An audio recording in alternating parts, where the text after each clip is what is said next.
Hello friends, welcome back to the new tutorial of Angular. So today we are going to learn about the star rating in Angular.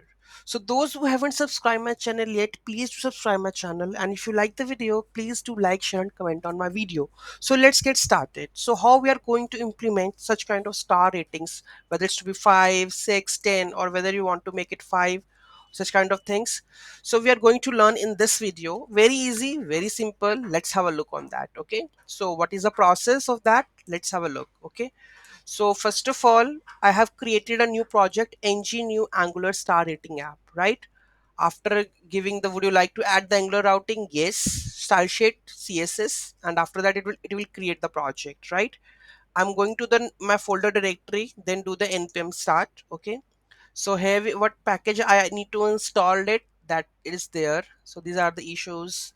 So you need to install this package ng add at the rate ng bootstrap slash ng bootstrap. It will automatically add your bootstrap files. Okay, so this package you need to add.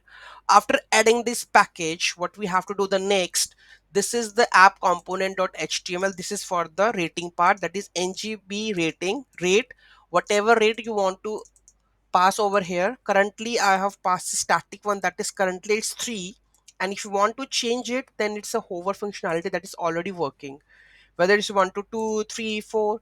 So whatever rating you want to get it from here, then you can add a click button or click button over here, then you can fetch the rating on the function, and you can save that rating. Also you can change that rating on the event action. Okay, so this is currently a static one. You can also pass here the on click event or click event you have passed over here, and create a function over here and get the rating from that one and save that whatever you want to pass in the backend to save that rating. Okay, so this is the overall part of the rating one. Okay, so this is very easy, just you need to install that one, 2 lines of code it over here, and you need to pass it the current rating.